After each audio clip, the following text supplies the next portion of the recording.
그래서 네, 어쨌든 그래도 남은 이제 얼마 안 남았습니다. 아쉽지만 4번 만나게 되는데 그 중에 오늘까지 포함해서 3번의 강의장에서 아마 자리가 될 것 같아요.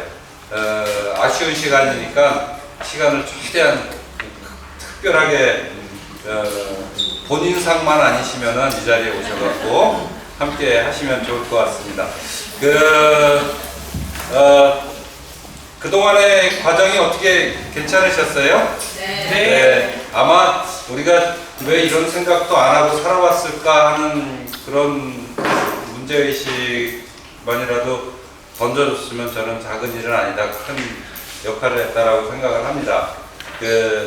우리가 그냥 단순히 아침에 일어나서 밤에 자고 먹고 자고 그 일상에 늘 걱정이지만 경제하면서 돈벌이 돈 하면서 살아온 우리의 모습이 과연 어떤 의미인가 이것도 한번 뒤집어 볼 수 있는데 거기까지 가기에는 너무 우리 그 주변 여건들이 굉장히 암울하고 미래가 그렇게 희망차 보이진 않습니다.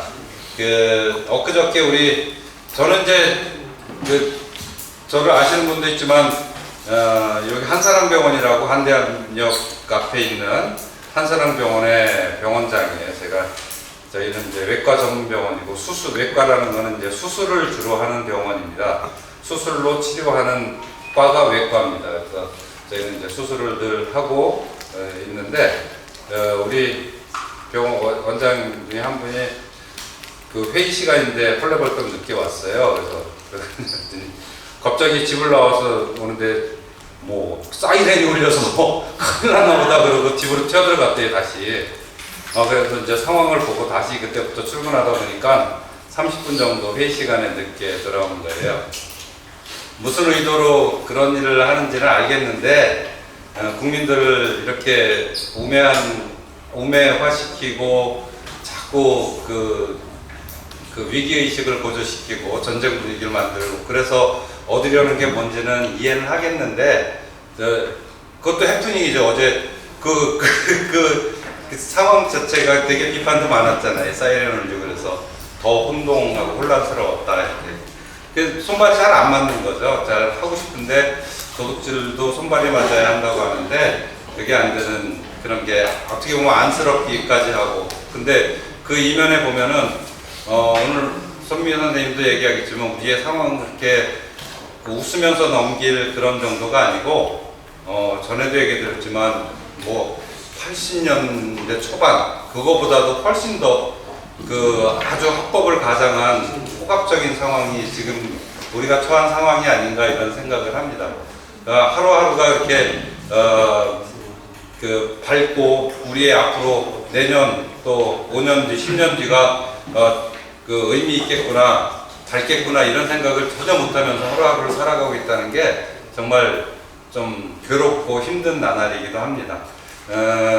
그래도 우리가 깨어있지 않으면, 국민이 깨어있지 않으면 사실은 변화를 가져올 수가 없거든요. 그래서 우리의 존재가 무엇인지를 계속 우리는 의문을 좀 품고 어떻게 사는 게 그래도 좀 잘 사는 건지에 대한 고민을 우리 젊은 친구들도 많이 이번에 왔지만 나이 50이 돼서 60이 돼서 70이 돼서라도 그런 문제의식을 함께 스스로한테 던질 수 있고 조금이라도 해결하려고 노력하는 그런 과정이었다. 아마 그러면은 이 통일포럼 36기의 10여 주간의 그 시간 투자는 아깝지 않을 거라고 저는 감히 생각합니다.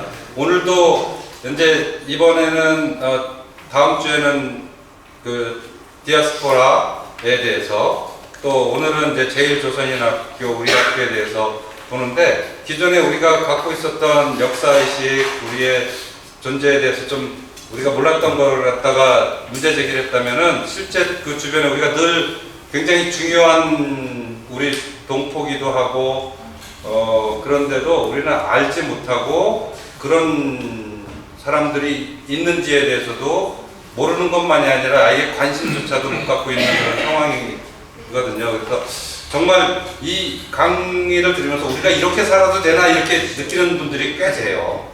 그래서 오늘도 그런 어떤 아마 눈물겨운 그런 상황을 접하게 될 것 같은데 오늘 저기 강사님을 서둘러 모셔보겠습니다. 오늘 그 제1조선학교를 통해 본 통일이라는 제하에 손미 선생님을 모셨는데요. 현재 우리 학교는 제1조선인 학교입니다. 우리 학교와 아이들을 지키는 시민모임 공동대표시고요. 키프라고 코리아 국제평화포럼 공동대표십니다. 이전에 전국여성연대 상임대표셨고 6.15 공동선언 실천 남측위원회 상임대표셨습니다. 지금도 매주 금요일에 조선학교 차별중단, 고교 무상, 또 유고 무상, 그 제1조선인 학교가 차별받는, 조선인들 차별받는 이제 그런 부분에 대해서 고교 유고 무상화 적용 요구 금요행동을 421차례 5월 25일까지 매주 금요일에 진행하고 있습니다. 일본에 직접 방문하셔서 여러 얘기들을 같이 나눌 건데요. 지금 뒤에 보면은 그 빨간 그 책들이 노란색, 파란색, 그거는 빨간색이 아니고 뭐라고 분홍색인가요? 이쁘장한 책들이 3권이 있는데 호성이라고 1, 2, 3권이 나왔습니다. 거기에 대해서 소개해 주실 건데요. 관심 가져주시고요. 우리 제1조선인 조선학교가 뭔지 우리가 또 처음 접하는 분들이 많을 텐데 진지하게 한번 고민을 같이 하는 시간이 됐으면 좋겠습니다. 우리 손미 선생님을 큰 박수로 맞이해 주시기 바랍니다. 감사합니다.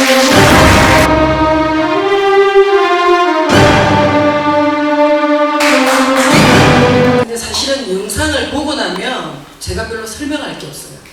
이 짧은 영상 안에 뭐 10분 정도 되긴 하지만 이 영상 안에 그 우리 제1동포들의 역사, 조선학교 아이들의 현재 상황, 그리고 이들과 손잡는 한국 시민 사회의 활동, 그리고 앞으로 뭘 할 건지까지 다 설명이 되어 있습니다. 근데 제가 어쨌든 이 일을 저도 모르게 시작을 했어요. 하고 너무나 상식적인 일이었기 때문에 한 1, 2년이면 끝날 줄 알았는데 9년째 아까 제일 마지막에 이길 때까지 하겠다라고 약속을 했기 때문에 아직 이기는 이영자도 시작도 못한 거예요. 그러니까 이 발도 빼지도 못하고 어쨌든 아이들하고 한 약속이기 때문에 책임을 져야 되겠다 하고 그냥 아직도 이러고 있습니다. 그래서 이제 뭐 아까 영상으로 보시고 앞으로 책도 보시고 이러면 아시겠지만 그래도 9년간 직접 이제 아이들을 만나기도 하고 어떻게 해서 이 활동이 시작이 되었는지 한국사회에서 그리고 앞으로 좀 뭘 또 함께 했으면 좋을지 이런 그냥 제가 느끼고 경험했던 것 그리고 이런 것들 좀 나누고 싶어가지고 강의 때마다 얘기를 드리고 있습니다. 한 가지만 이제 질문을 드리면 여기 선생님들이 이제 강의들을 오늘이 총 그 8강째인가요? 예, 강의 들으면서 내가 이전에 알던 세상과 지금 알던 세상이 조금씩 다르다라는 거 느끼시죠? 똑같습니까? 똑같으면 교육에 효과가 없는데 예, 조금씩 세상이 내가 알던 이전 세상과 지금이 다른 거죠. 그리고 마음에 어떤 게 있습니까? 불편하지 않으세요?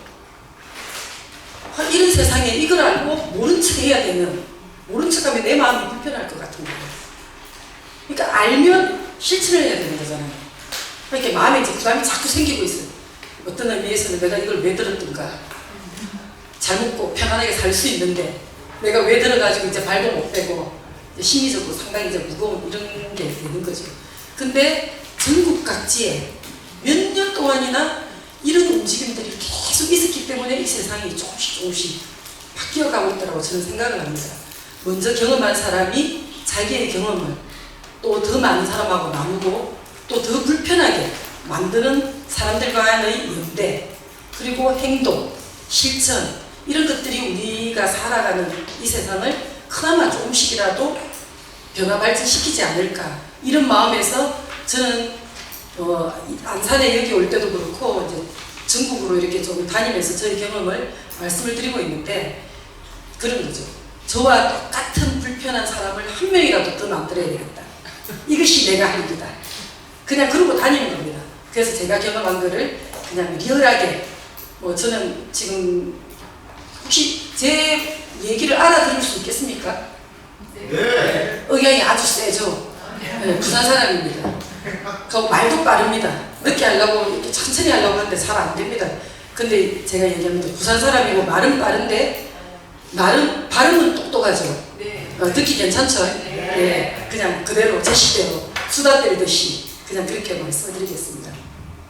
여기 아까 영상을 보셨지만 조선학교 제1동포 혹시 들어보셨습니까? 네. 어디서 다 들어보셨어요? 네? 많이요? TV에도 네. 나오지 않습니까? 근데 거기서 봤던 그와 오늘 영상 차이가 있습니까? 예, 제가 이야기를 하고 아마 강의 끝쯤 되면 아, 이것도 다르구나, 아 이런 거구나 이러고 또 조금 저희 경험을 같이 나눌 수 있을 거라는 생각이 듭니다. 저도 사실은 조선학교 이야기는 들어봤고 이 아이들이 좀 탄압을 받고 있다, 그리고 인권 침해를 당하고 있다, 불평등하게 살고 있다라는 이야기를 언론에서 봤습니다. 그리고 연합뉴스나 통일뉴스나 이런 데서 봤지만 제가 직접 가서 방문해서 제 눈으로 보기 전까지는 실제 이렇게 리얼하게 알지를 못했어요. 저도 이제 뭐 학생 때부터 제가 청년으로 그 다음에 여성으로 나름대로 이렇게 사회를 조금씩 바꾸려고 하는 그 노력의 끝자락에 늘 있다 보니까 나름대로 이제 한국 사회에서 바쁘더라고요. 뭐 다이나믹 코리아에서 우리가 할 일이 얼마나 많습니까? 지금 정권 바뀌고 나니까 뭐 더 많아가지고 이거 뭐 어떻게 해야 될지를 모를 정도로 이러는데, 그래서 저는 어쩌면 한국 사회에서 이런 할 일이 많은 여기서 내가 또 주제 넘게 뭐 일본 사회에 있는 우리 동포들, 우리 그 아이들 문제까지 내가 이거 나설 주제가 될까? 그리고 그렇게 나서면 안 되겠다 생각도 했었어요. 한국 사회에서 통일운동을 하면 국가부 안보 문제라든지 뭐 남북교류협력부 문제라든지 결국 우리가 하는 연대가 일본에 있는 동포들에게 도움이 될까? 오히려 그런 의미에서 조금 거리를 두는 것도 좋고, 나는 내가 발딛고 있는 이 땅에서 그냥 열심히 사회가 제대로 갈 수 있게끔 그냥 한 목소리라도 보태겠다, 그냥 그런 생각만 했었습니다.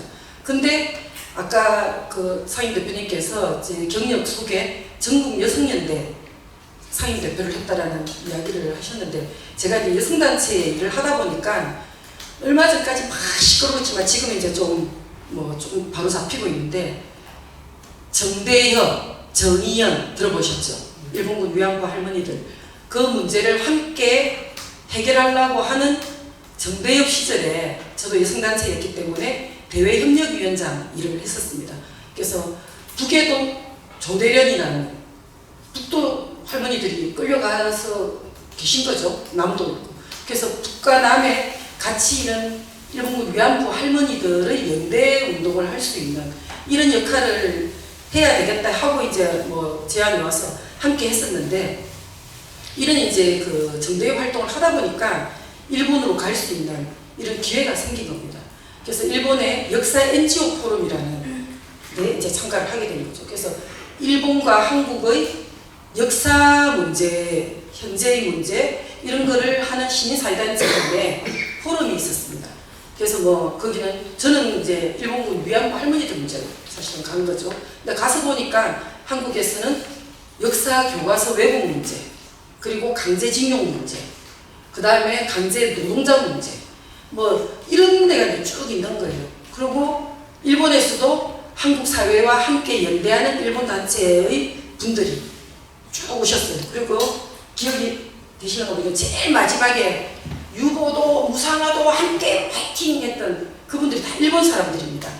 이 일본 사람들을 그 자리에서 만나게 된 거죠. 2014년도에 가서 이제 우리는 일본군 위안부 문제 이야기하고 이걸 쭉 듣는데, 거기에 하세가와 선생님이라는 한 분이 올라가더니 일본의 초등학교 교사예요. 퇴직을 하시고, 근데 그분이 한 30분 이상 강의를 하시는데 처음부터 끝까지 조선학교 문제, 조선학교 아이들 문제만 얘기하는 거예요. 깜짝 놀랐죠. 자신이 일본 사람이지만 여기서 왜 조선학교를 돕는 문제를 자기가 하고 있는가에 대한 이야기를 하셨어요. 그리고 그때 이야기한 것 중에 하나가, 왜 제1동포들은, 조선 사람들은 자기에게 고맙다라고 자꾸 얘기하냐. 그러지 마라 제발. 나에게 고맙다라는 인사할 이유가 없다. 나는 조선 사람을 위해서 이런 일을 하는 게 아니라 일본을 위해서 하는 거다. 내가 일본의 학교 교사를 했는데 이대로 가면 일본의 미래는 없다. 남의 나라에 그렇게 큰 잘못을 하고도 반성도 사과도 없이 지금 똑같은 잘못을 또 되풀이하고 있는 이런 일본 사회가 미래가 없는 거다. 근데 자기는 미래를 키우는 아이들을 가리키는 선생님인데 이런 미래가 없는 일본에서 자기가 할 일이 뭐겠는가. 일본 정부가 잘못하고 있는 거에 대해서 민간 단위에서라도 사죄하고 함께 노력하는 것을 해야 되는 게 자기의 몫이다. 그러니 제발 나에게 고맙다는 얘기를 하지 마라. 이런 이야기를 계속 하셨어요. 그리고 그 자리에 쭉 앉아있는 우리에게 당신들은 한국에서 역사를 바로 세우는 문제, 분단을 없애고 통일을 만드는 문제, 이런 것들을 하고 있는데 왜 제1동포 문제를 외면하냐 질문을 하셨어요. 깜짝 놀랐어요. 당신들이 제1동포 문제를 외면하면서 민주화 운동을 한다, 통일 운동을 한다, 평화 운동을 한다 할 수 있냐 이런 질문을 하신 거예요. 이 제1동포라는 존재 자체가 식민지에 끌려가가지고 분단이 되고 돌아오지 못해서 그 사회에 살아가고 있는 분단의 산물이고 식민의 산물인데 통일운동을 한다는 사람들이 어쩜 그렇게 동포들 문제를 외면하고 있느냐라는 질문을 한 거죠. 부끄러운 거죠. 그러니까 사실은 그 선생님 눈을 제대로 못 봐가지고 조금 고개도 숙이고 머릿속에는 아니야 다이나믹 코리아야 나는 할 수가 없어 나는 돌아가서 이 일만 열심히 할 거야 뭐 계속 자꾸 마음이 흔들리는 거예요. 저희가 해야 되는 거 아닌가. 근데 제가 할 수 없다라는 그런 생각을 계속 한 거예요. 그리고 이제 뒤풀이 식사를 갔는데 그 선생님을 피해서 구석자리에 앉을 때 딱 오신 거예요. 저 앞에 술병을 하나 들고 딱 와갖고 앉더니 손 선생님 얘기 좀 합시다. 통역하시는 분 같이 모시고 와가지고 듣자니 여성운동도 하고 평화통일운동도 한다라고 하는데 정말 궁금했다. 왜 여성운동을 하면 아이들의 미래가 걸려있는 무관하지 않지 않냐. 그리고 평화와 통일운동을 하는데 이렇게 과거의 문제, 현재 진행되고 있는 이 문제에 대해서 외면하면서 당신이 평화와 통일을 한다라는 것에 대해서 내가 좀 궁금해서 왔다. 근데 뭐 부끄럽습니다는 있는데 더 이상 말을 할 수가 없는 거예요. 그래서 이제 저도 마음속에 계속 좀 일렁이 있었기 때문에 저도 돌아가면 나름 할 일은 많지만 제가 문제를 몰랐으면 몰라도 알고 가만히 있기는 참 불편합니다. 저도 돌아가서 무엇이든 하겠습니다. 노력하겠습니다. 이렇게 딱 한마디 하니까 그 선생님이 우리말로 거짓말! 이렇게 하는 거예요. 거짓말. 깜짝 놀랐어요. 그래서 막 강의를 한 거죠. 제가 무슨 거짓말을 했냐, 선생님이 왜 나에 대해서 뭘 아냐부터 제가 막 이렇게 했더니 이제 그런 이야기를 하는 거예요. 수많은 사람들이 왔다 갔다 한국에서 그간 그리고 자기는 한국 사람을 만날 때마다 이야기를 했다. 다 돌아가서 노력하겠다 하더라. 근데 끝이다. 그 이야기를 하는 거예요. 그러니까 나 내가 말을 잘못했을까? 이제 이 책임을 어떻게 질 건가? 정말 답답하기도 하고 겁이 나기도 하고 많이 두려웠어요. 그리고 이제 돌아와서 아무리 생각해도 불편하기 짝이 없는 거예요. 몰랐으면 몰랐을까? 알고는 가만히 있지 못하겠다. 그게 하나. 그리고 약속을 했잖아요. 하겠다고. 또 사실은 아무리 좋은 일본 사람이라도 일본 사람한테 하겠다고 해놔놓고 한국 사람들이 또 거짓말하는 이런 게 되는 게 더 불편한 거예요. 그래 나는 평화와 통일운동을 어쩌면 우리 동포들과 아이들과 함께하는 운동을 풀어나갈 수 있겠구나. 어쩌면 가장 분단의 아픈 희생양인 거잖아요. 이런 분들과 함께 통일운동을 해나간다라면 이것도 나름의 통일운동을 향해 가는 한 길일 수 있겠구나. 해야 되겠다. 그게 2014년이었어요. 그리고 돌아와서 이제 고민을 하게 된 거죠. 만나는 사람마다 이야기를 한 거예요.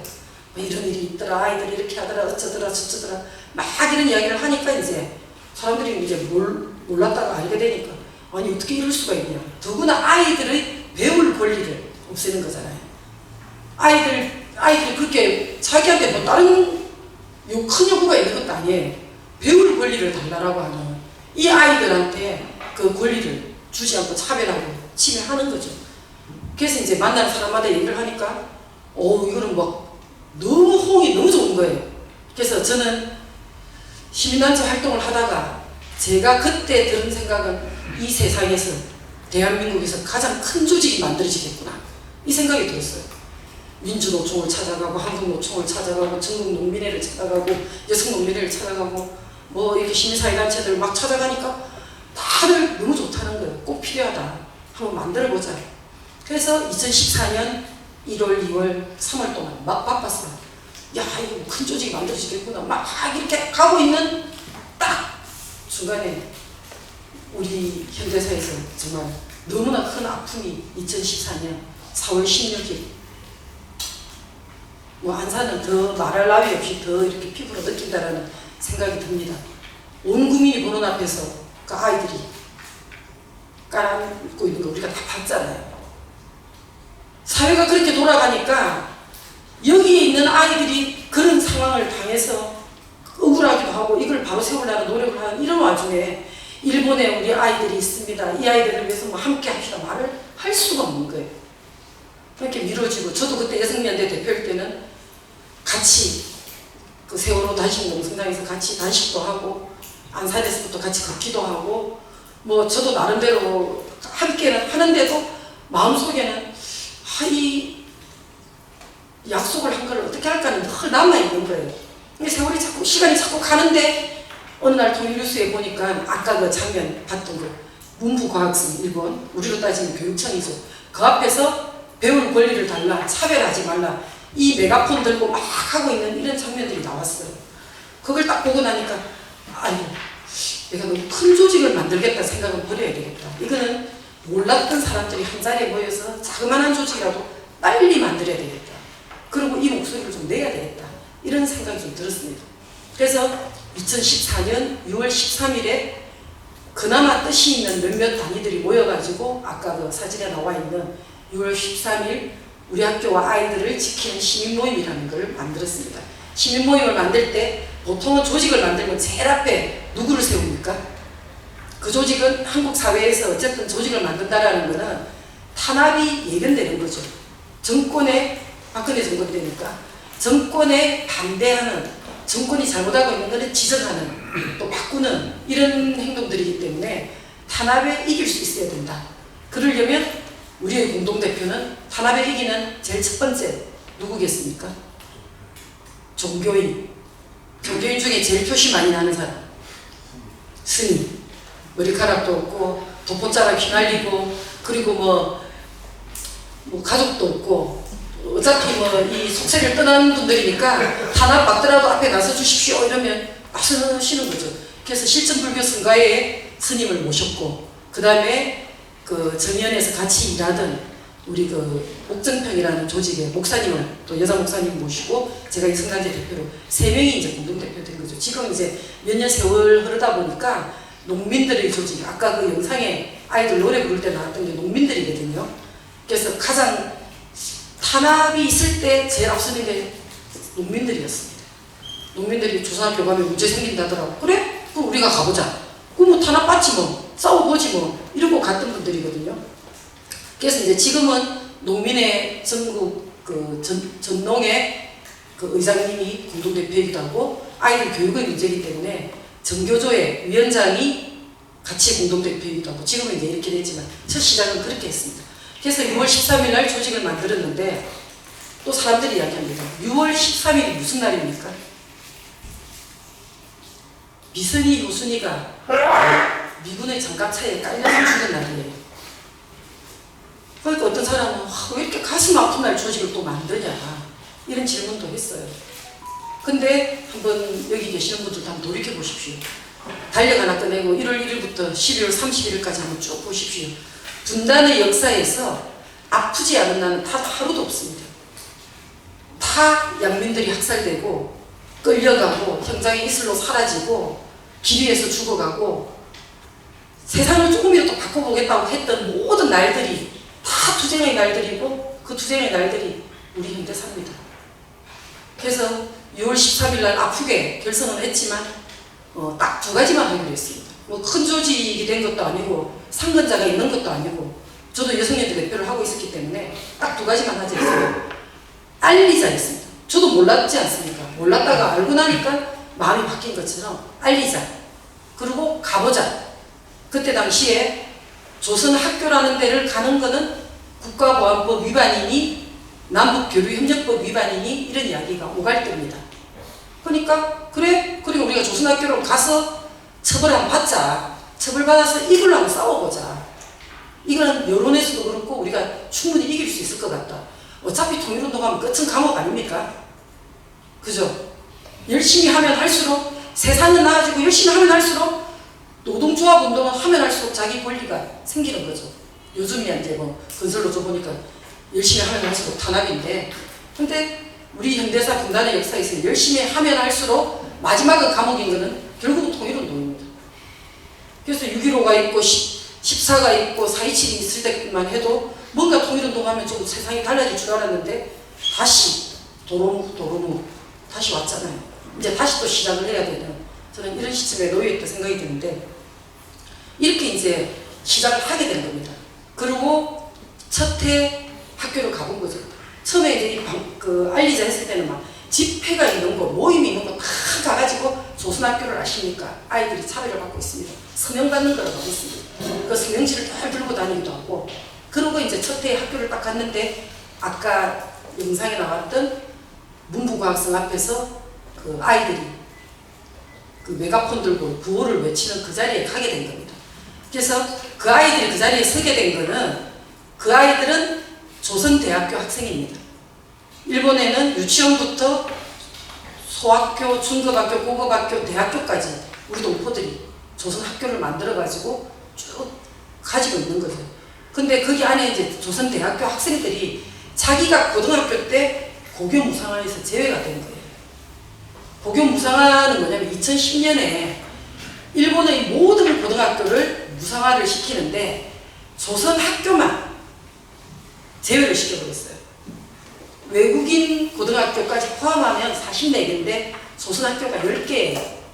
10개의 조선학교만 고교무상화에서 제외시키고 필리핀 학교, 덴마크 학교, 무슨 학교 이런 외국인 학교 34개를 전부 무상화 다 시켰어요. 일본 학교 말할 것도 없고.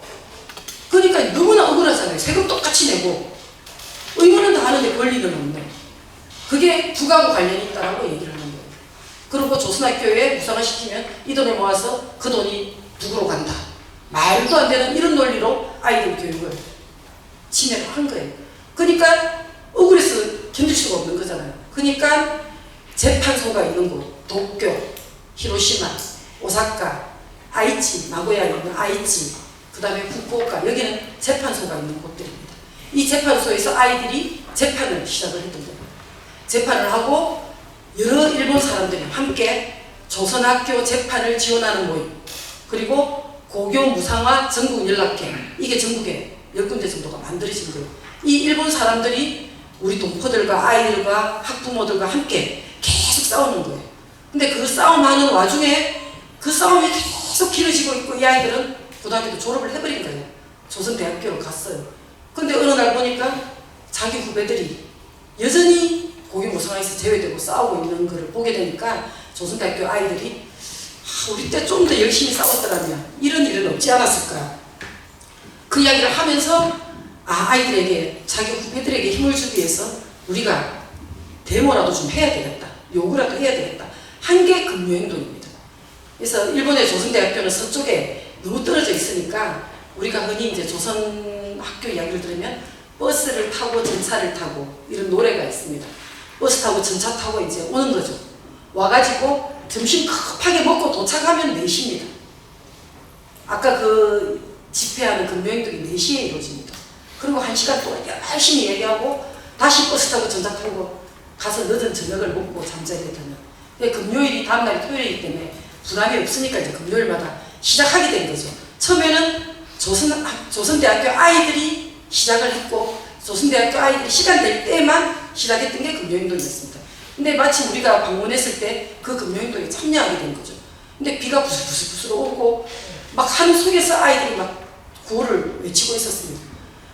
마이크도 상태가 너무나 안 좋고 소리가 막 깨지고 이런 데서 그 아이들이 아까 그 메가폰 같은 그걸로 차별하지 말라, 배울 권리를 달라, 고교무상화를 적용하라, 너무나 당연한 이야기를 하고 있는데, 그때 그 학생 대표가 우리 학교 시민모임에서 12명 정도가 갔었는데 인사말을 좀 해달라고 하는 거예요. 근데 막 정말 그 자리에서 말을 할 수가 없었어요. 이렇게 앉아 이렇게 그 아이들이 막 이렇게 구호 외치고 하고 있는 걸 보니까 별의별 마음이 다 들었어요. 어쩌다가 남의 나라 남의 땅에서 고향으로 돌아가지도 못하고 여기 남아서 살면서 그 학생들인데 배울 권리를 탈라라고 하는 저 요구가 진짜 무슨 일인가. 그 요구가 웬 말이냐 실질적으로. 그리고 저렇게 아이들이 길거리에 나와서 이야기할 동안 우리 어른들은 뭐 했을까. 그리고 어떤 의미에서는 이 분단된 나라를 이 아이들에게 물려준 것도 미안한데 남의 나라 남의 땅에서 오늘 또 저런 서러움을 받게 하고 있는 이 어른들은 어떻게 해야 하나. 이제 별의별 마음이 다 들고 이제 저도 딸이 둘이 있는데 막 별의별 내 아이가 저렇게 있으면 내가 엄마로서 어떻게 하고 있었을까 막 이런 생각이 드니까 막 열이 나기 시작하는 거예요. 그래서 이제 마이크를 잡고 아이들한테 이야기를 한 거예요. 너무너무 미안하다. 늦게 와서 미안하다. 너무 몰랐다. 이렇게 남의 나라 남의 땅에서 이런 서러움 속에서도 배울 권리를 찾고 자기의 권리를 찾겠다고 하고 있는 여러분들을 너무 늦게 찾아왔다. 한데 진짜 이렇게 눈물이 펑펑펑 쏟아지는 거예요. 그래서 제가 울면서 막 너무 미안하다라고 계속 얘기를 한 거예요. 근데 그 아이들이 앞에 인사말에서 저를 소개할 때 우리는 외롭지 않습니다. 고향 땅에서 많은 고향분들이 찾아오셨습니다. 우리를 응원하러 왔습니다. 우리는 외로운 싸움이 아닙니다. 이제 힘이 납니다. 끝까지 포기하지 않고 지지 않고 승리할 때까지 싸우겠습니다. 고향 땅의 어머니를 소개하겠습니다. 이러고 소개를 한 거예요. 그 말 듣고 가고 이놈은 고향 땅에서 온 어머니가 뭔 말을 하겠어요. 그 자꾸 눈물만 나는 거예요. 그래서 정말 너무 미안하다는 말만 하고 아이들한테 약속을 한 겁니다. 오늘 하여튼 우리는 함께 이길 때까지 끝까지 포기하지 말고 가는 걸 약속하자. 그리고 오늘 이후로 우리도 돌아가서 금요일마다 같은 금요 행동을 하겠다. 그래서 여러분은 외로운 싸움이 아니다. 고향 땅에서도 오늘은 한 사람이 한다면 내일은 100사람이, 모레는 1000사람이, 많은 사람이 알아서 함께 싸움 불 수 있도록 우리가 노력하겠다. 그리고 돌아와서 2014년 12월 5일부터 금요 행동을 시작했습니다. 일본 대사관 앞에서 가장 사람이 많이 돌아다니는 점심시간 12시부터 1시까지. 근데 일본 대사관 앞은 집회가 안 되잖아요. 1인 시위밖에 되지를 않아요. 그래서 1인 시위를 하고 여름에 갔을 때는 사진만 찍고 어떨 때는 필요할 때 기자회견으로 하면 여러 사람이 할 수 있으니까. 그러면서 시작을 했는데 저도 이게 9년 동안 이렇게까지 올 줄 몰랐어요. 지난주 금요일이 421차. 이 무슨 기록 세울 일도 아니고 이게 끝이 나야 되는데 일본에서 아이들이 포기하지 않고 하겠다라고 지금도 하고 있습니다. 그리고 처음에는 조선대학교 학생들만 했지만 나중에 어머니회가 나오고 일본 사람들이 나오고 우리가 여기서 금요행동을 차수를 매겨가지고 페이스북에다 올린단 말입니다. 421차 금요행동. 오늘은 뭐 키프에서 했습니다. 누가 어떻게 했습니다. 쭉 올리면 이제 거기서 받아가지고 일본 사회 페이스북 통해가지고 그 SNS망 통해 쫙 알리고 동포들이 힘을 냅시다. 포기하지 맙시다. 이런 것들을 하는 거예요. 그래서 제가 9년 오는 동안에 참 신기하게도 한 번도 빵꾸라고 합니까? 빵꾸. 네. 한 번도 빵꾸 난 적이 없어요. 딱 한 번, 원래 12시에 해야 되는데, 그 어느 모 단체가 회원들이 전부 지방에 행사를 가버린 거예요. 2시가 돼도 안 올라오는 거예요. 보통 12시에서 1시까지 1시 반쯤 되면 올라오는데 사진이 안 올라오는 거예요. 연락을 해봤더니 큰일 났다. 지방에 있다는 거예요. 저도 지방에 있었거든요. 대신 달려가야겠는데 안 돼가지고 여기저기 서울에 있는 사람들과 연락했더니 이제 우리 사무국장이 늦게 연락받고 달려갔는데 보통 금요행동 낮 시간에 하니까 그냥 낮이잖아요. 어스름하니 불이 막 들어오기 시작한 거예요. 일본 대사관 앞 건물에 불이 들어와 있으니까 이거 뭐 제대로 밝혀야 되나 거짓말을 할 수도 없고 이렇게 딱 한 번 시간 사고가 난 적은 있는데 한 번도 사고 난 적 없이 지금까지 왔어요. 그리고 우리가 차수를 매기니까 일본에서도 처음에는 차수 없이 하다가 거꾸로 세가지고 차수를 이제 매긴 거죠. 그래서 선의의 경쟁이랍니까? 차수가 이제 서로 그게 훨씬 오래됐는데 차수가 막 올라가는 거죠. 이러면서 이제 서로 금요일마다 우리는 아이들하고 만나고 동포들과 만나고 일본의 시민사회단체가 만나고 이 일을 하고 있는 거죠. 이제 이렇게 지금 조선학교는 지금 오늘 이제 이 시간까지도 탄압 속에서 이겨내는 이런 활동들을 하고 있는데 아까 영상에서도 보셨지만 45년 해방이 됐죠. 근데 해방을 일본 땅에서 맞이했던 우리 동포들은 거의 다가 끌려간 사람들입니다. 강제징용 노동으로. 그리고 먹고 살기 힘들어서. 그리고 더 많은 이유는 정치적 이유도 있죠. 제주도 사람들이 제일 많습니다. 제주도 4.3의 영향력이 있는 거죠. 거기서 끌려가가지고 남의 나라 남의 땅에서 어쨌든 식민으로 살다가 45년 8월 15일 이제 해방이 된 거죠. 그때 당시에 우리 제1동포들의 숫자는 200만이었습니다. 근데 해방이 되고 나니까 140만이 자기 고향 땅으로 다 돌아갔습니다. 남은 사람이 몇 명? 60만. 혹시 영화에서 60만 분의 트라이라는 영화 본 적 있습니까? 일본의 오사카 정보가 전국 럭비 대회에 나가가지고 4강까지 올라가지고 했던 한국의 감독이 만든 영화입니다. 아주 재밌습니다. 암 투병 중에 이 사람이 영화를 찍다 일본에 가서 활동을 하는 중에 암에 걸렸습니다.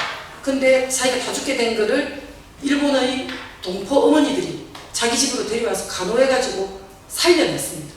그러니까 이 어머니들에게 뭘로 보답할까 하다가 조선 학교 그 아이들의 실상, 동포들의 실상을 영화로 만들어야 되겠다 해서 이제 만든 그 영화가 60만 분의 트라이인데 그 60만이라는 숫자가 제일 동포들의 숫자입니다.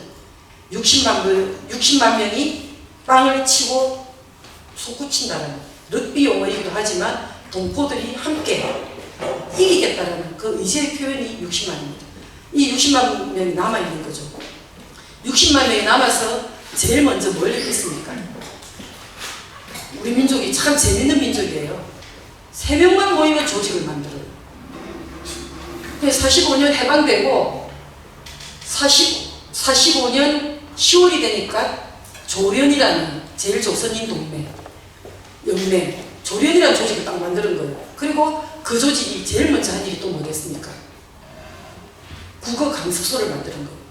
우리가 비록 오늘 돌아가지는 못하지만 내일이든 모레든 언제든지 돌아갈 때 우리말을 모르고 우리 민족의 정신을 모르고는 돌아갈 수 없다. 그래서 돌아갈 때까지 우리말을 익히고 정신을 익혀야 되겠다 해서 국어 강습소를 만들고 46년 4월에 그 국어 강습소가 전부 학교로 개편이 되는 거예요. 그래서 제일 많을 때는 500개의 학교가 있었어요. 46년에는 500개의 학교가 있을 때 지금은 유치원, 초, 중, 고급 해가지고 아까 나온 것처럼 64개. 그리고 초급, 중급, 고급을 싹 다 이렇게 흩으면 136개가 됩니다. 지금 또 계속 줄고 있습니다. 당연하죠. 차별과 탄압 속에 그리고 조금이라도 지원을 하면 경제적 제재가 들어옵니다. 학교에다 돈을 내면 그 돈을 낸 기업이 바로 세무조사 들어옵니다. 이런 걸 끊임없이 당하고 있으니까 줄 수밖에 없죠. 근데도 그 학교를 지키려고 하는 게 이제 오늘날의 동포들이죠. 그래서 이 동포들은 그런 이야기를 합니다. 그렇게 지키는 학교입니다. 그리고 제일 마지막에 아까 그 영상에서도 보셨지만 48년 1월에 모든 조선학교를 일본 학교로 편입시켜라. 이게 일본 정부와 그때 당시에 미연합사령부가 결정하는 겁니다. 그러니까 동포들이 자기가 어떻게 만든 학교인데 이걸 포기하겠습니까? 싸우기 시작한 거죠. 그러니까 야마구치현에서는 조선학교 그냥 그대로 두겠다. 그리고 아까 여기 나왔던 그 효고현에서는 1만 명이 넘게 효고 현지사한테 가서 단판을 지었습니다. 합의문도 썼습니다. 어떤 책임도 묻지 않겠다. 이렇게를 했는데 나중에 비상사태를 선포해버립니다. 그 약속을 엎어버립니다. 그래서 아마 그 미국이 일본에 있는 동안에 딱 한 번의 비상사태가 있습니다. 딱 그때입니다. 조선 학교를 지키겠다라고 하는 거기에 비상사태를 걸어요. 이게 이제 우리 민족의 사실은 역사이기도 합니다. 그리고 오사카에서는 우리 동포들이 제일 많이 산다 오사카니까 상당히 많은 사람들이 길거리로 나온 거예요. 그러니까 지금 해산하지 않으면 쏘겠다 하나 둘 셋 동시에 총을 쏴버린 거예요. 그때 16살 김태우 소년이 총에 맞아 죽습니다. 그리고 효고에서는 조련이라는 조직의 위원장을 잡아가다가 너무 두드려 패가지고 다 죽게 생기니까 밖으로 내놨습니다. 나온 지 4시간 만에 돌아가셨어요. 그러니까 우리 동포들이 그렇게 목숨을 걸고 지켜온 게 조선학교입니다. 그렇게 지켜왔는데 48년에 그렇고 49년에 357개가 또 학교가 다 없어져요. 또 한 번 탄압이 온 거죠. 그래서 지금 남아있는 그 학교가 사실은 그때가 4.24 투쟁이라고 해요. 4월 24일이 가장 많이 싸웠던 투쟁의 전cent이었기 때문에 4.24 투쟁이라고 하고 교토, 오사카, 그 효고, 그 한신 지방에서 있었던 투쟁이기 때문에 한신 민족 투쟁이라고 하는데 지금의 동포들은 그렇게 부르지 말라라고 요구를 합니다. 한신 지방에만 있은 게 아니라 전국적으로 다 싸움이 있었기 때문에 4.24 민족교육투쟁이라고 불러달라. 근데 지금 동포들이 얘기합니다. 4.24 때부터 지금이 나아졌을까? 그 이야기 우리한테 오히려 반문했습니다. 나아지지 않고 있다는 겁니다. 새로운 형태로 탄압이 들어오고 있다는 겁니다. 고교 무상화에서 조선학교 제외시키는. 그리고 심지어 유치원 보육시설인 거기도 조선학교만 또 제외시킵니다. 조선 유치원과 보육시설. 일본이 소비세가 8%인데 10% 올리니까 국민적 저항이 커지잖아요. 그걸 잠재우기 위해서 유치원과 보육시설에 지원을 해주기 시작한 거거든요. 근데 거기에 이번에는 모든 외국인 유치원 보육시설을 같이 조선학교만 하도 말이 많으니까 같이 88개 다 같이 그냥 제외를 시켜봅니다. 그러니까 지금은 우리 동포들이 하는 얘기가 유치원 보육시설부터 조선학교 관련된 데를 가지 못하면 유치원을 못하면 소학교를 못 가고 중급 못 가고 고급 못 가고 이렇게 3살 아이부터 차별하면서 뿌리부터 끊어내는 아주 심각한 문제라는 거죠. 이렇게 기가 막히게 뭐 앞에 뭡니까 학생 할인도 못 받고 전국대회도 못 나가고 대학 수업 뭐도 못 받고 이런 거는 수도 없이 많습니다. 근데 그거는 조금씩 싸우면서 조금씩 바뀌고 있는데 아직까지도 고교 무상화와 유보 무상화 그리고 학교에 그 일본 지진이 워낙 많으니까 학교 지을 때 반드시 매진 시설을 하게 하고 지진에 대비하는 그리고 그거를 나라에서 주는데 조선학교는 다 싹제해야 됩니다. 뭐 학교에다 뭘 기부를 하면 바로 탄압 들고 이런 거는 뭐 일일이 말을 할 수도 없지만 우리 동포들이 70여 년의 역사가 학교를 지킨 역사가 동포들이 투쟁의 역사였습니다. 그럼에도 불구하고 동포들이 싸울 수 있었던 거는 학교라는 곳 중심으로 동포들이 똘똘 뭉친 것도 있지만 함께 싸워온 일본인들 그 사람들 힘이 굉장히 큰 거였습니다. 지금 그 4.24 투쟁 때만 해도 100만이 넘게 길거리에 나왔다라고 하거든요. 근데 아까 우리 동포들의 숫자가 얼마나 했습니까? 60만이죠. 그러면 60만 중에 노인들 빼고 아이들 빼고 길거리에 나오는 숫자를 생각해 보십시오. 그러니까 우리 숫자만큼이나 일본 사람들이 나왔다라는 거죠. 그래서 저는 어떤 의미에서는 지금 영상에서 봤던 맨 마지막에 유보도 무상화도 뭐 투쟁했던 이분들이 그 옛날 그 시절에 그분들이 자손들이 아닐까. 대를 이어서 조선 동포들과 함께 하고 있고 그리고 자기의 역사를 바로 세우기 위해서 노력하는 양심적인 분들. 그래서 저는 뭐 우스갯소리를 얘기하면 일본은 딱 두 종류가 있다. 일본 새끼와 일본 분. 그러니까 우스갯소리를 그렇게 합니다. 그러니까 함께 싸우는 일본 분들이 정말 많은 거예요. 지금은 학생들이 못 나오면 진짜 그 일본 분들만 나와가지고 집회를 하기도 하고 그래서 우리 학교 시민 모임은 그 일본 분들이 우리의 공식 파트너입니다. 그래서 학교를 방문한다 이러면 그분들이 그중에서 우리만 꾀하는 분들이 있거든요. 그분들이 이제 우리를 초대를 하기도 하고 그래서 9년 동안 총 18번을 방문을 했습니다. 공식적으로. 농민들 방문 따로 교사 방문 따로도 있긴 하지만 근데 이번이 이제 얼마 전에 5월달이 저기 뒤에 계시는 이경원 위원장님이 방문을 하셨어요. 그래서 저는 지금 18차인데 15차 정도부터 코로나가 끝나고 방문이 시작되는 그 첫 해에 딱 가니까 같이 다 갔단 말입니다. 농민들하고. 근데 저만 딱 붙잡혔어요. 다 관광원회가 개별로 들어갔는데 꼭 가서 이제 뭐 물어보는 게 통역하는 사람을 데려와서 묻는 게 뭐하러 왔냐? 데모하러 왔냐? 반일 시위를 하냐? 무슨 행동을 하냐? 돈은 얼마를 가져왔냐? 이거를 묻기 시작했는데 4시간 반 잡혀 있었어요. 온갖 것 다 물었고 짐 다 낱낱이 다 보고 이렇게 하고 저보다 앞에 나가는 분들은 행사를 못할까 봐 제가 이제 또 텔레그램으로 빨리 그냥 그대로 진행했으면 좋겠다. 이러고 하니까 4시간 반 만에 나와서 일본 오는 게 이제 만만치 않겠네. 이거 큰일 났다. 이러고 이제 16차, 17차는 제가 하루 전날 들어갔습니다. 근데 똑같이 3시간 잡혀있기도 하고 제일 마지막은 1시간 반 잡혀 있었어요. 그래서 시간이 자꾸 주네. 다음에는 그냥 통과될 수 있겠구나. 이렇게 좀 낙관적으로 생각을 했단 말입니다. 근데 이번에는 이제 지금 저 뒤에 있는 고송이 1권, 2권, 3권이 있는데 이번 10월 달에 10월 25일 날 출판 행사가 잡혀있는데 고송이 4를 지금 만들고 있습니다. 그 만들기 위한 협의가 있기 때문에 제가 이틀 전에 들어간 거죠. 5월 8일 날 딱 갔는데 아니나 다를까 제가 이렇게 통과하는 거기에 보면 딱 보고 자기 인터폰을 들어요. 그럼 다른 사람이 와갖고 따라오라. 따라가고 그냥 저는 통상적으로 또 4번째인데 이번에는 시간이 짧겠지 이러고 그냥 뜰레뜰레 간 거죠. 갔더니 계속 집요한 질문을 합니다. 돈은 얼마 가져갑니다. 그래서 아니 우리 돈을 20만 원 정도 가져왔다 이러니까 지갑을 보여달라 하니까 16만 7천 원 정도가 있은 거예요. 16만 7천 원이네 이렇게 하는 거예요.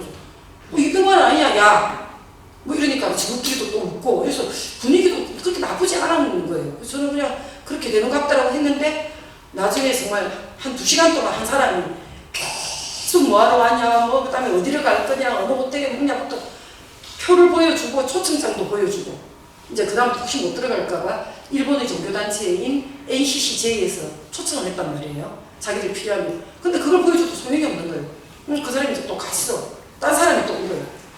똑같은 질문을 기록하면서 또 물어보는 거예요. 그래서 이거 뭔가 조금 좀 기분이 좀 찜찜한 그런 게 있었어요.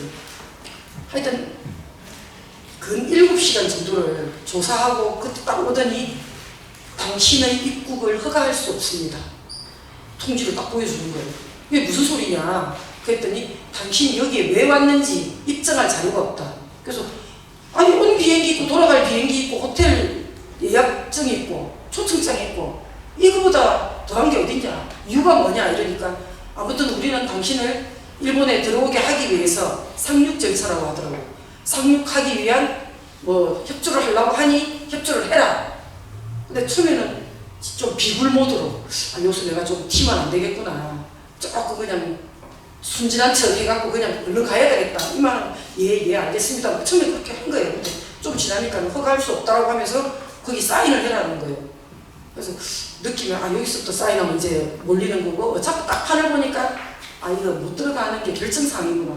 그럼 내가 수세속으로 될 필요가 없다.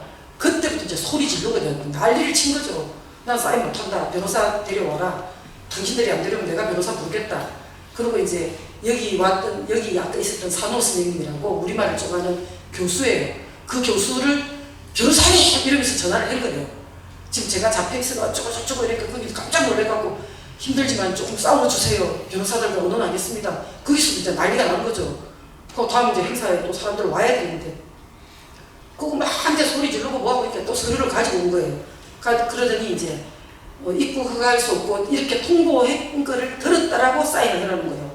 난 들은 바 없다. 사인 못한다. 근데 저 그렇게 했더니 또 다른 거를 또 가져왔어요. 그러더니 당신 지금 돌아가는 비행기로 한국으로 갈 수도 있고 아니면 여기에서 항의하는 절차를 밟을 수 있다. 그러나 3일 안에 끝내야 되고 만약 그 절차를 밟지 않으면 당신은 돌아가는 걸로 간주하겠다. 그래서 나는 못 돌아간다. 억울해서 못 가겠다. 난 그냥 여기 있겠다. 이러면 이제 막 싸움이 사실은 시작된 거예요. 근데 하루 종일 굶고 허리도 아프고 7시간 이렇게 하니까 신경도 그러니까 그때부터 그냥 들어 누웠어요. 아까 조사받는 데서 누워가지고 앉아 있으래요. 그래서 내가 왜 앉아 있어야 되냐. 허리 아파서 나는 못 앉아 있겠다. 그러고 누워서 막 소리 지르고 이러니까 이 사람들도 빨리는 내보내는데 안 가겠다 그러니까 그러더니 이제 벌써 이제 마지막 비행기가 끝난 거예요. 그러더니 자기 오늘은 어차피 못 간다 그러니까 당신의 뜻에 의해서 여기 남았으니까 숙박비와 그 다음에 당신을 경호하는 경호비 숙박비 30만 원 우리 돈으로 따지면 경호비 50만 원을 당신이 내야 된다. 이렇게 하는 거예요. 그래서 내가 미친 거 아니냐. 내가 그걸 왜 내냐. 그러면서 또 막 이제 소리를 지른 거예요. 그래서 내 경호 필요 없다. 내가 이제 경호 붙여달라 했냐. 그리고 숙박도 당신들이 나를 잡았으니 당신들이 내야지 내가 왜 내냐. 그때부터 그걸 막 하니까 소리를 또다시 만들어왔어요. 내가 내야 되는 행거를 자기들과는 상관이 없으니 항공사와 해결하라. 이렇게 온 거예요. 그러니까 항공사 직원이 온 거예요. 항공사 직원이 돈을 내야 된다는 거예요. 난 못 낸다. 내가 그거 왜냐 하니까 당신도 여기서 불 쓰지 말고 가라. 그러니까 나는 숙소 필요 없으니까 여기서 자겠다. 이렇게 의자 그냥 저렇게 한 3개 연결된 의자가 있었어. 근데 거기 누워서 나도 피곤하니까 여기서 자겠다. 내일 아침 다시 얘기하자. 막. 그랬더니 막 항공사 직원도 뭘 쓰고 있고 몇 사람이 막 이렇게 하는 거예요. 그러더니 짐 검사를 해야 되니까 따라오래요. 제 짐을 딴 사람이 또 갖고 있어요. 그 짐을 검사를 또 갔더니 정말 샅샅이 다 훑어보고 이렇게 벗으면 오몰 여자 3명이 와가지고 하고 신발 벗으래 하고 무슨 테러범도 아니고 정말 모욕적인데 머릿속에는 이걸 잘 이겨내야 된다. 자존심 상하면 안 된다. 막 이러면서 이제 했는데 따라오라 하는데 아까 그 방으로 데려가는 게 아니라 와 그게 진짜 공포스럽더라고. 복도가 쫙 있는데 그 복도를 막 계속 따라오래요. 그리고 좀 지나니까 또 이렇게 나선형 계단. 내가 나중에 전화기로 어디 신고하고 싶어도 어디가 어딘지 몰라서 할 수 없는 나선형 계단을 몇 개를 올라가고 또 가니까 또 복도. 그리고 또 내려가니까 주차장인 거예요. 거기서 봉고차에 양쪽에 2명, 앞에 2명 해가지고 봉고차를 또 데리고 가가지고 어디 가니까 또 복도와 나선형이에요. 그래갖고 느끼면은 이 새끼들이 나를 죽이려는 거 아닌가 별의별 생각이 다 드는 거예요. 정말 공포스럽더라고요. 그래서 도대체 그런 것도 보니까 또 비슷한 자리니까 얘를 겁주려고 계속 똑같은 데를 뱅뱅 돌리나 이런 생각이 들 정도로 어디가 어딘지를 모르니까. 그리고 어느 자리를 딱 가니까 그냥 방 하나에 여자 2명 있는데 모든 짐을 두고 가야 된다는 거예요. 안에는 방 딱 보니까 이렇게 요만한 방에 창문 하나 없고 흰 벽에 들어가는 문만 딱 있는 방. 그리고 야전 침대 하나 놓여있더라고요. 거기서 하룻밤을 보내야 된다는 거예요. 그리고 화장실과 샤워는 할 수 있다. 그 밖에 또 문이 있고 그 밖에 이사 2명이 지키고 있는데 모든 핸드폰, 짐 이런 거 가져갈 수 없다. 그래서 내가 변호사 조력을 받아야 되는데 이걸 안 가져가면 어떡하냐. 가져가겠다면 안 된다. 어쩐다. 또 막 싸우고 이러니까 그 사람이 말을 잘못 알아들으니까 저보고 변호사냐 이렇게 묻는 거예요. 통역기로. 그래서 잠깐 갈등이 생겼죠. 그랬더니 내가 변호사라 하면 조금 겁을 먹을까? 그래갖고 그래 내 변호사다 이렇게 했더니 전화기를 주면서 15분만 쓰게 하겠다. 그래도 신분이 참 기가 막혔어요. 그리고 이제 또 그 산호 선생님이랑 분한테 전화해가지고 조선주간인가 거기도 변호사들하고 지금 의논하고 있으니까. 그리고 우리를 도와주는 입헌민주당의 그 미조과라는 의원이 있는 거예요. 그 의원이랑 의논하고 있으니까 조금만 기다려달라 했는데 하여튼 뭐 시간은 가고 그때가 밤 10시 반, 11시가 다 됐는데 하루 종일 굶은 거예요.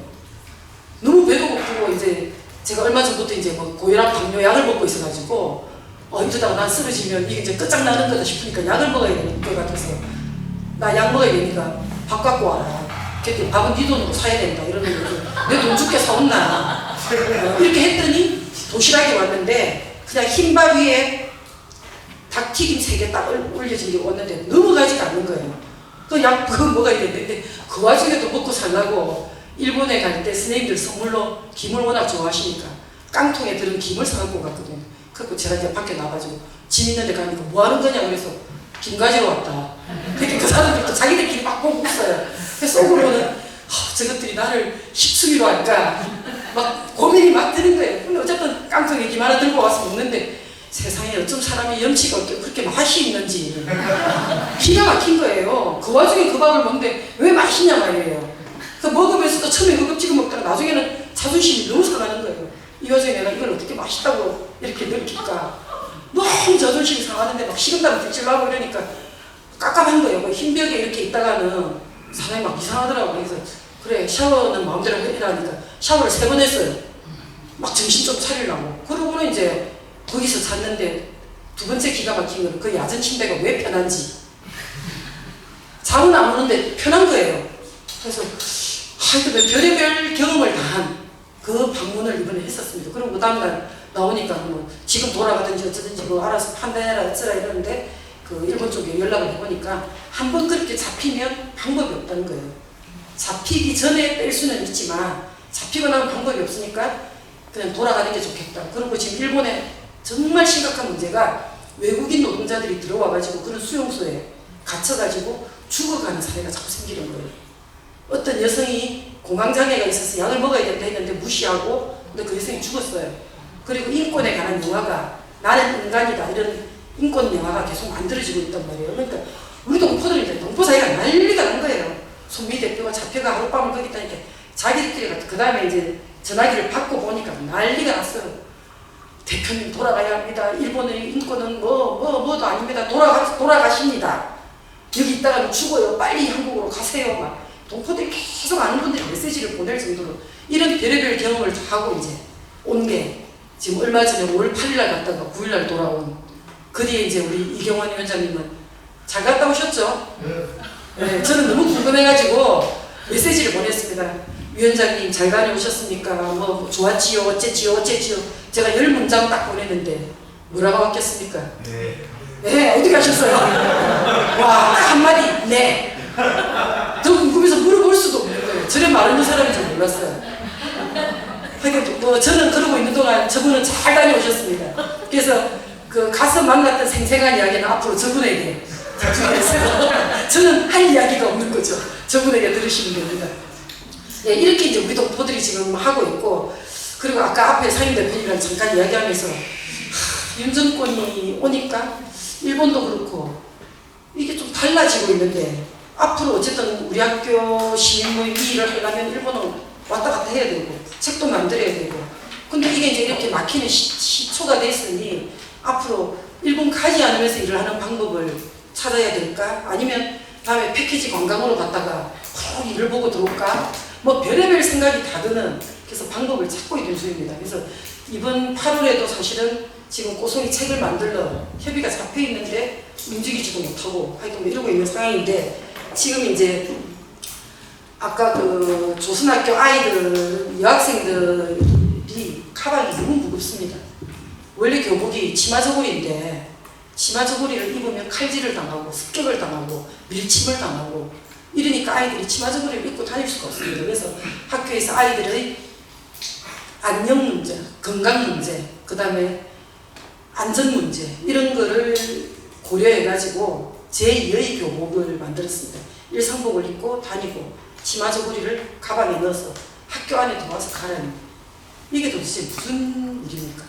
그리고 얼마 전에는 일본의 헤이트 스피치를 해갖고 우익들이 조선 사람, 한국 사람들을 모면하고 욕하고 이런 모임들이 계속 만들어지고 있습니다.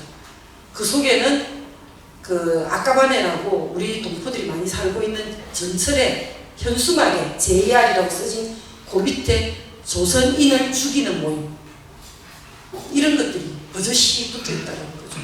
학교 갈 때 아이가 그걸 봤답니다. 근데 집에 가서 말하면 어머니가 걱정할까봐 봤다는 말을 안 하는 거예요.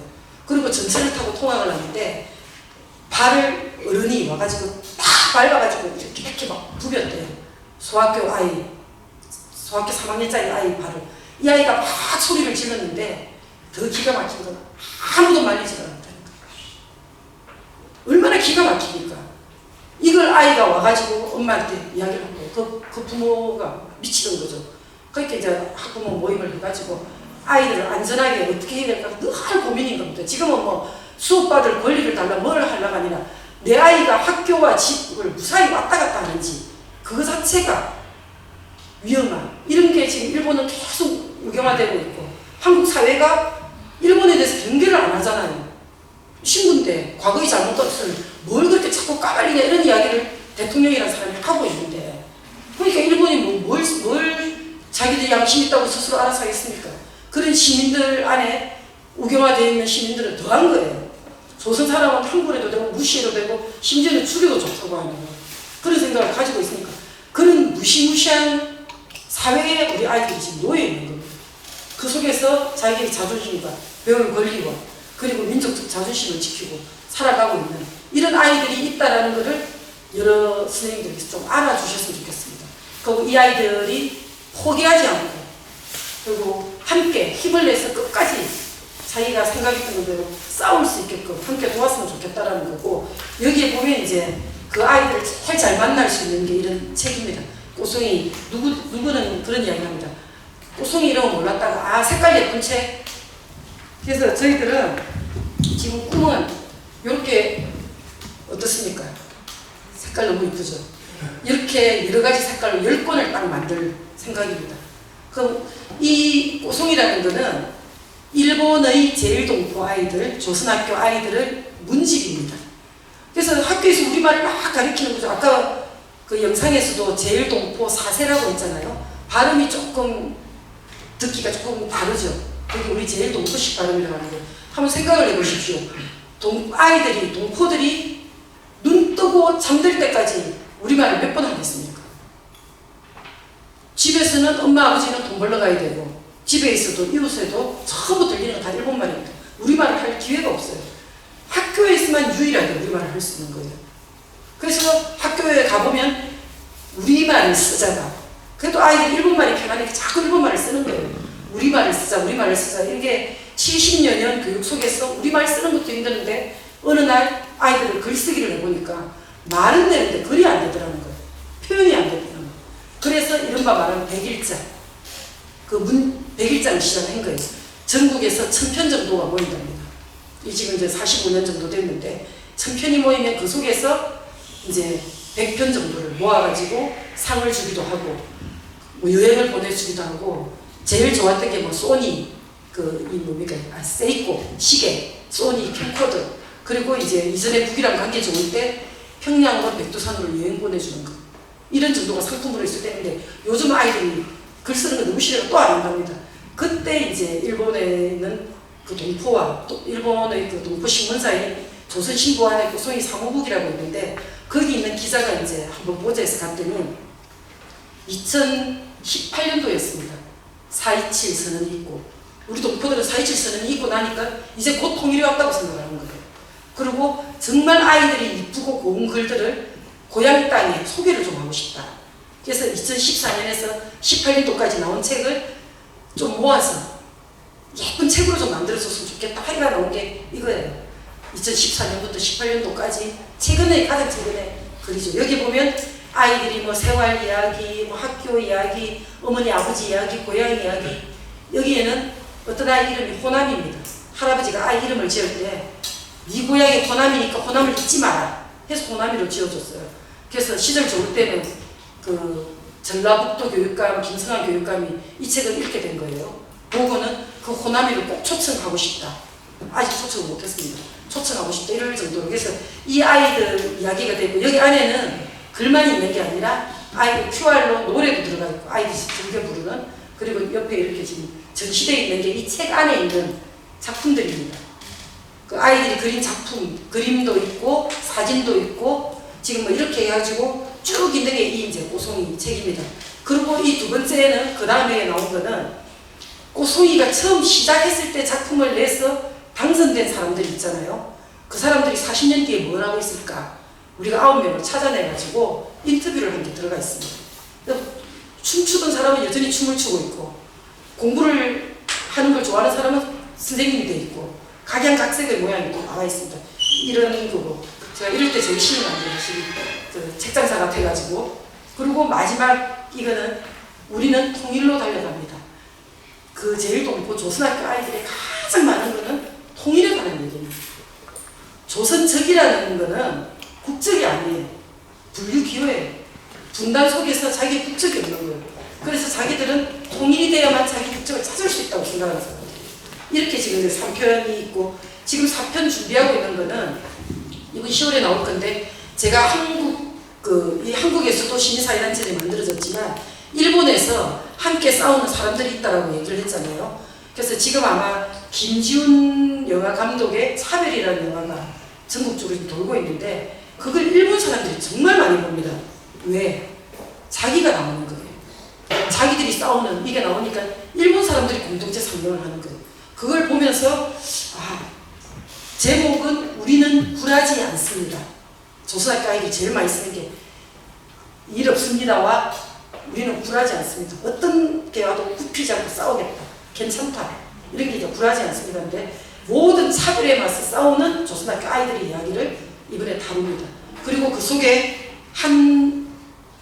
단락 챕터 이쪽은 함께 싸우는 일본 사람들의 이야기. 그래서 그 사람들이 왜 조선 문제에 함께 하는지 왜 조선학교 아이들과 함께 하는지를 인터뷰하고 영상도 올리고 그걸 QR로도 넣고 이제 이런 거를 하는데 하려다 보니까 QR을 하기에는 우리 실력이 좀 안 되는 거예요. 영상을 따로 찍고 있는 사람이 없고. 그래서 그냥 일본어 판으로만 하자 했는데 못내 그게 아까워가지고 돕는 일본 사람들이 자꾸 죽어가고 있는 거예요. 나이가 들어가지고 치매가 오고 막 이러다 보니까 이 사람들을 놓치는 게 너무 아까워가지고 하늘색 심폰이라는 영화를 만드는 박영희 감독에게 부탁을 했어요. 함께 싸우는 일본 사람들 영화를 좀 만들자. 우경화되고 있고 그래서 조선 사람은 자기 문제에 나선 건 당연하잖아요.